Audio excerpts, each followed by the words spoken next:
Então, cumprimento a todos aqui presentes, excelentíssimo senhor juiz de direito, a reclamante, senhora Joana da Silva. Represento aqui na qualidade de advogada a empresa Tecelagem Fio de Ouro, pessoa jurídica de direito privado, contra uma reclamação trabalhista promovida pela senhora Joana da Silva, em que ela relata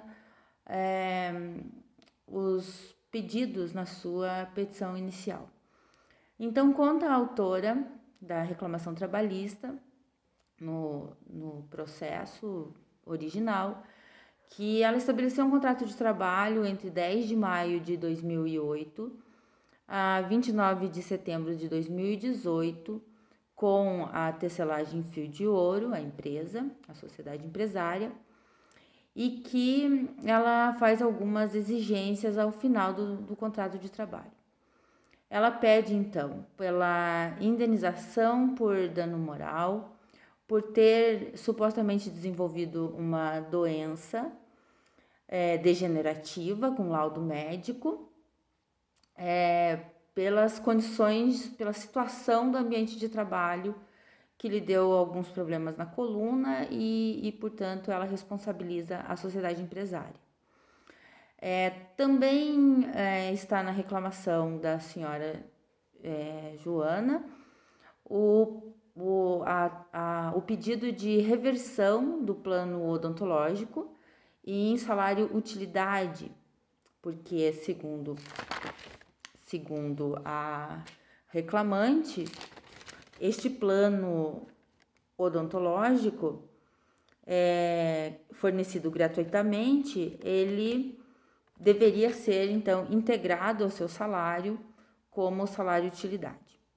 Também relata a senhora Joana da Silva que a cesta básica que foi acordada em convenção coletiva, paga por 2 anos, durante 2 anos, para todos os empregados, ela foi suspensa em agosto de 2018 e, portanto, ela teria o direito de receber mais 2 meses dessa cesta básica, considerando que não houve outra convenção coletiva, então essa convenção coletiva teria se prorrogado no tempo.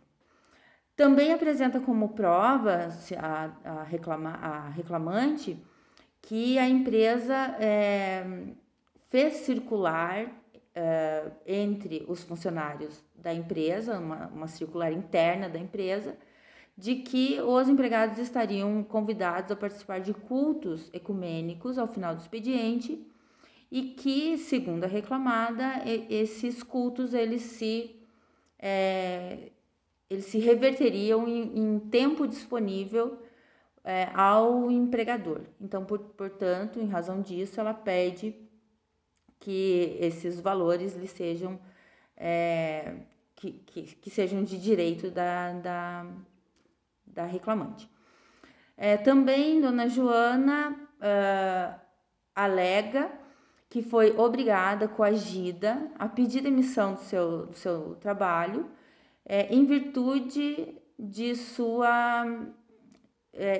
num jogo que de certa forma teria sido feito para que ela não fosse mandada por justa causa, sendo que ela não concordou com essa atitude da empresa, porque ela não fez nada de errado, então ela não estaria no rol taxativo da justa causa proposta pela CLT. Alega ainda a reclamante que ela exercia o cargo de cozinheira na empresa e que ela acumulava função de garçom, porque ela servia para alguns funcionários, além de cozinhar, ela ainda servia para alguns funcionários o alimento. Aqui nós vamos contestar esses pedidos da dona Joana, iniciando pelas preliminares, antes do mérito propriamente dito. Primeiro que existe uma inépcia no pedido de adicional de periculosidade, porque a reclamante alega que o ambiente de trabalho não era eficiente e era prejudicial à sua saúde, tanto que apresentou o laudo de doença degenerativa. E entendemos aqui que existe uma inépcia desse pedido de adicional de periculosidade, até porque a doença degenerativa, além dela não estar, ela estar excluída da legislação, expressamente excluída da legislação como um trabalho, uma doença relacionada ao trabalho, ou doença relacionada ao profissional, à profissão ou ao trabalho, doenças degenerativas elas se desenvolvem no corpo humano, independente das condições de trabalho dadas, né? É uma condição biológica, genética da pessoa. Então, não cabe aqui o pedido de indenização por dano moral, com base no artigo 20, parágrafo 1º da Lei 8.213 de 1991. O plano odontológico requerido como salário-utilidade, ele é expressamente também vedado pela CLT, pela Consolidação das Leis Trabalhistas, conforme o artigo 458, parágrafo 2º, inciso 4º e parágrafo 5º. Planos odontológicos, planos médicos não são revertidos ou integrados como salário-utilidade. A alegação de cesta básica, do direito de cesta básica que foi acordado em convenção coletiva, segundo a reclamante, não houve uma segunda convenção coletiva, então, no entendimento dela, essa primeira convenção coletiva, ela se prolongaria no tempo, ela seria atualizada, já que não houve uma segunda convenção coletiva. Porém, o artigo 614, parágrafo 3º da CLT, ele veda a prorrogação, a ultratividade da convenção coletiva e estabelece um tempo máximo de 2 anos para a vigência do direito ou do acordo, e esses 2 anos foi cumprido à risca pela empresa. Então, não há que se falar em mais 2 meses de cesta básica, como requer a reclamante. Também a senhora Joana, ela quer reverter os cultos ecumênicos que foram realizados na empresa em tempo disponível do empregado ao empregador.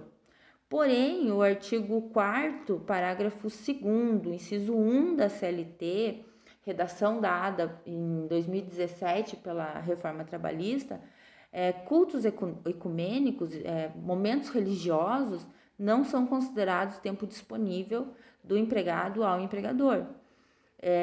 Sem contar o fato de que na circular, apenas aos autos pela própria reclamante, esses cultos, eles aconteciam sob forma voluntária. Era um convite que a empresa fez aos funcionários e aderia quem queria, tanto que os cultos aconteciam no final do expediente. Quem quisesse ficar, ficava. Não há que se falar, então, em tempo disponível do empregado ao empregador. Em relação à carta de demissão, que a senhora Joana alega ter sido coagida, portanto, haver um vício no consentimento da demissão, sob ameaça de ser mandada embora por justa causa e, portanto, perder alguns direitos trabalhistas. Aqui a gente requer o artigo 818, inciso 1º da CLT, e o 373, inciso 1º do Código de Processo Civil, em que o ônus de provar o alegado é de quem alega, né? Então, se houve esse tipo de vício de consentimento, cabe à dona Joana fazer a comprovação do vício informado. O acúmulo de função que ela alega, que a reclamante alega ter passado durante o seu tempo na empresa, de que ela tinha o registro na carteira como cozinheira, anotação profissional como cozinheira, e que ela acumulava a função de garçom, garçonete, né, porque servia 5 funcionários, não é entendido dentro da legislação, justamente porque se entende-se que o que está anotado na carteira de trabalho, segundo o artigo 456 caput da CLT, é a prova de contrato de trabalho. Se existe uma falta dessa prova, com uma cláusula expressa dizendo que ela faria tal serviço, entende-se então que o empregado se obrigou a esse serviço compatível. E essa compatibilidade se dá na sua condição pessoal e profissional. Diante do exposto, né, acho que os pedidos da reclamante eles foram contestados um a um, então não há que se falar em qualquer direito a ser recebido. Importa dizer ainda, por fim, que das preliminares, lá no início da peça da contestação sobre a reclamação trabalhista, que a reclamante ela trabalhou por um período de 10 anos na empresa, de 10 de maio de 2008 a 29 de setembro de 2008. Porém, o artigo 7º, inciso 29 da Constituição Federal, ela nos oportuniza a questão da prescrição quinquenal. 5 anos a partir do término do contrato de trabalho. Então, a reclamação trabalhista, ela ocorreu dia 15 de outubro de 2018.